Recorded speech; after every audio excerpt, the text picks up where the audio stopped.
प्रीत्ये वासुदेवस्य सर्वपापनुत्तये माघ स्नान प्रकुर्वीत स्वर्गलाभाय मानव। माघ के महीने में भगवान विष्णु और श्री कृष्ण की उपासना करना उत्तम माना जाता है। इसके साथ ही ऐसा करने से मां लक्ष्मी भी प्रसन्न होती हैं। पद्म पुराण के अनुसार माघ माह का बहुत अधिक महत्व माना गया है। इसके अनुसार व्यक्ति को समस्त पापों से मुक्ति पाने के लिए माघ के महीने में किसी पवित्र नदी में स्नान करना चाहिए। इससे न सिर्फ पापों से मुक्ति मिलती है बल्कि स्वर्ग प्राप्ति भी होती है। भक्तों, हम आपके लिए हर दिन माघ मास के महात्म्य और गीता पाठ के महात्म्य की वीडियो लेकर आए हैं। आइए अब सुनते हैं माघ मास महात्म्य का चतुर्थ अध्याय। वशिष्ठ जी बोले, हे राजन, जब भृगु जी अपनी तपस्या में लीन थे तो विद्याधरों का एक दंपति उनके पास पहुंचा।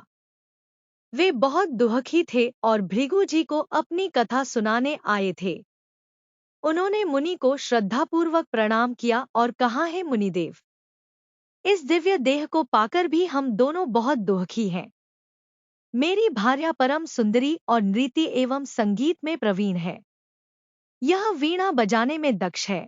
इसके वीणा वादन की महर्षि नारद ने भी प्रशंसा की है। संगीत के ज्ञाता इंद्र भी इससे प्रभावित है।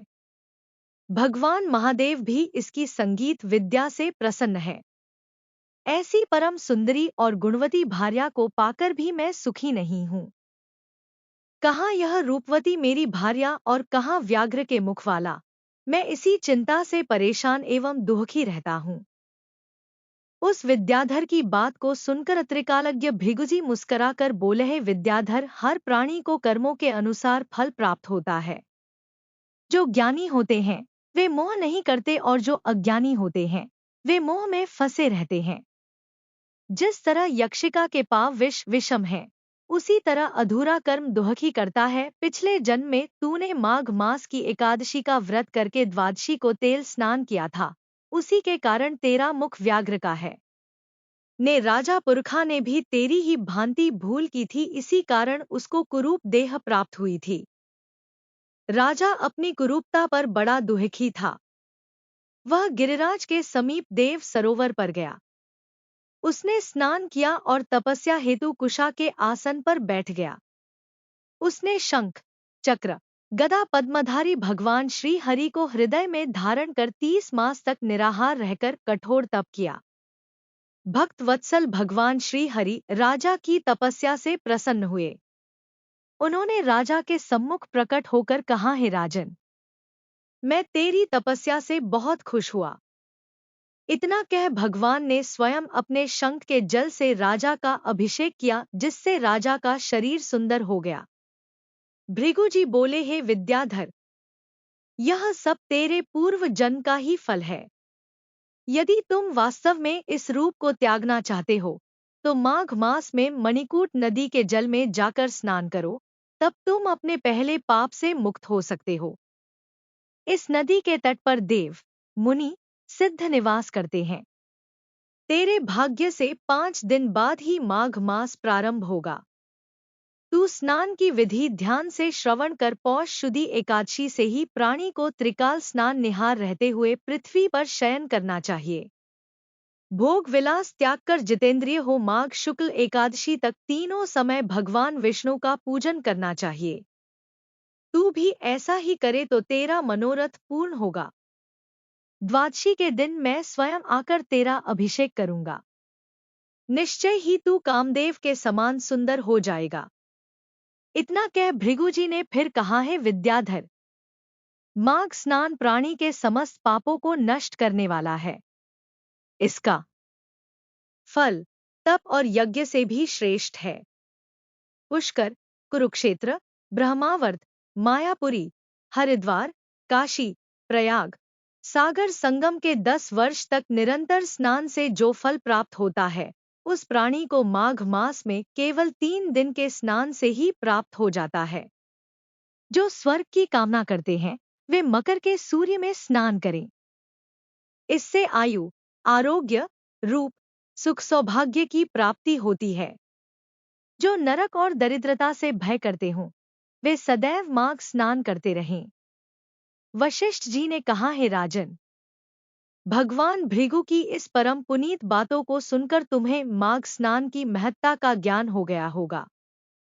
ये स्नान अनेक फलों को देने वाला है। सकाम अथवा निष्काम भाव से प्राणी को चाहिए कि वह माघ मास में स्नान करे। उसे इस लोक में समस्त सुखों की प्राप्ति होगी और वह परलोक में भी समस्त सुख पाता है। माघ मास के स्नान से पुण्यों की वृद्धि होती है और समस्त पापों का क्षय होता है। सतयुग में तप, त्रेता में ज्ञान और द्वापर में कर्म फल देता है, उसी तरह माघ स्नान सब युगों में श्रेष्ठ कल का देने वाला है। यह स्नान समस्त वर्ण और सभी आश्रम वालों के लिए फल देने वाला है। वशिष्ठ जी बोले, हे राजन, भृगु जी के समझाने पर उन विद्याधर ने अपनी स्त्री के साथ आश्रम के पास झरने में ही विधिपूर्वक माघ स्नान किया। भृगु जी की कृपा से उसे सुंदर देह प्राप्त हुई और उसका दुख दूर हो गया। वह कामदेव के समान सुंदर मुखवाला होकर अपनी पत्नी के साथ विहार करने लगा। तपस्या पूर्ण करके भृगु जी अपने शिष्यों सहित पर्वत से उतरकर अपने आश्रम को चले आए। हे राजन, जो इस परम पुनीत कथा को श्रवण करता है, उसके समस्त मनोरथ पूर्ण होते हैं। माघ मास महात्म्य का चतुर्थ अध्याय संपूर्ण हुआ। श्रीमन नारायण नारायण नारायण। भज मन नारायण नारायण नारायण।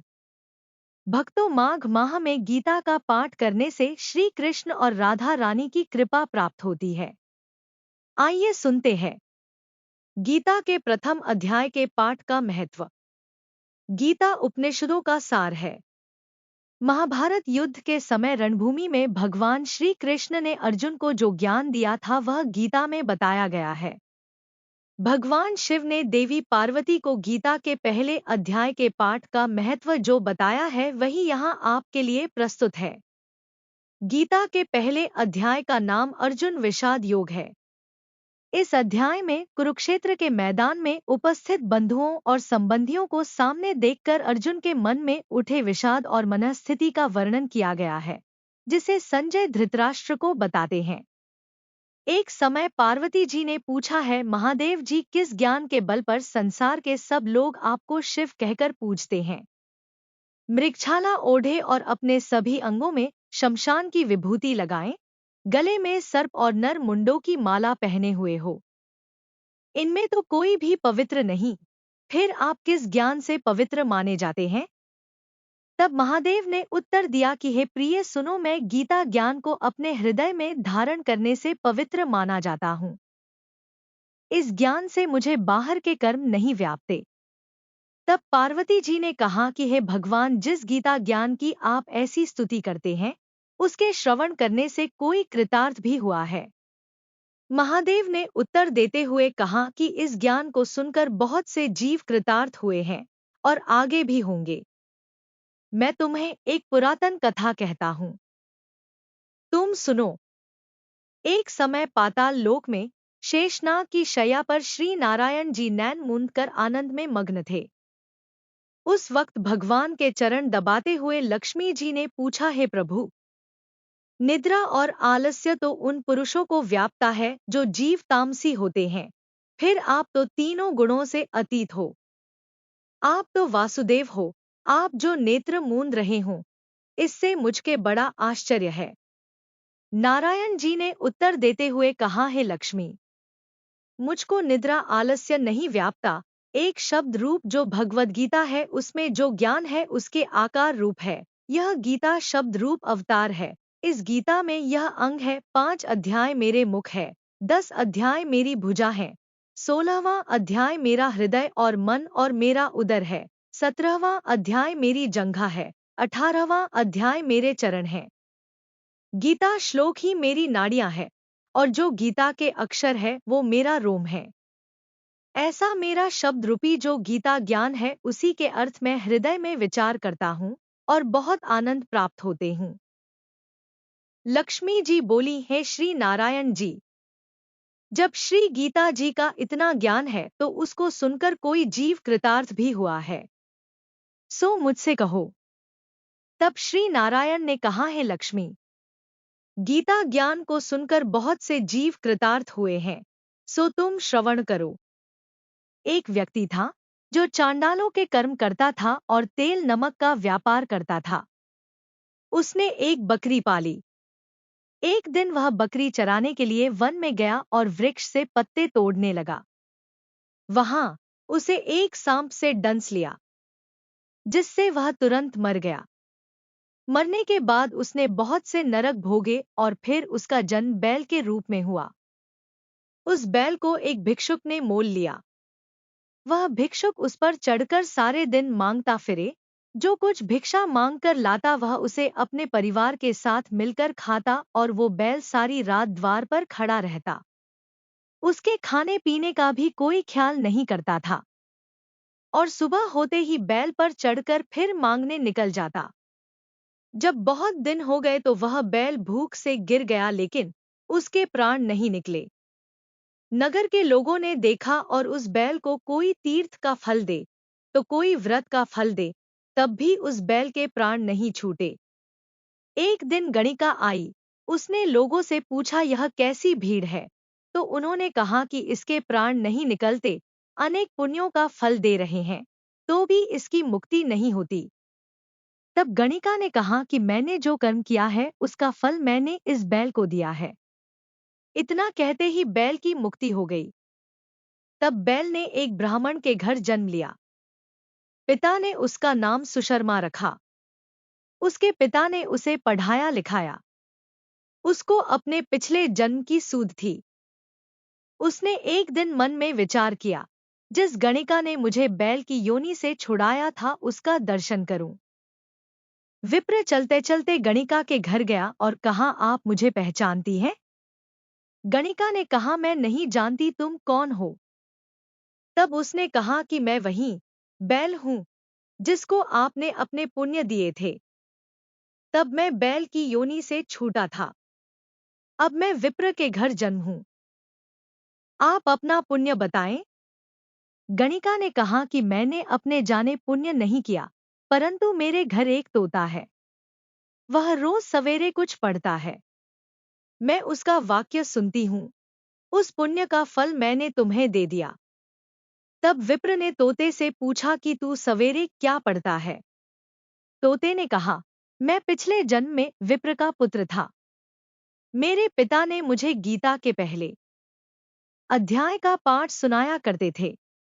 एक दिन मैंने गुरु से कहा कि मुझको आपने क्या पढ़ाया है? तब गुरुजी ने मुझे शाप दिया कि तू तोता बन जा। इसके बाद से मैं तोता बन गया। एक दिन बहेलिया मुझे पकड़ ले आया और एक विप्र ने मुझे मोल ले लिया। वह विप्र भी अपने पुत्र को गीता का पाठ सिखाता था। तब मैंने भी यह पाठ सीख लिया। उसी दिन विप्र के घर में चोर घुस गए। उन्हें धन तो प्राप्त नहीं हुआ, लेकिन वह मेरा पिंजरा उठा ले आए। उनकी यह गणिका मित्र थी। वह मुझे उसके पास ले आए। सो मैं नित्य प्रात गीताजी के पहले अध्याय का पाठ करत हूँ, जिसे यह गणिका सुनती है।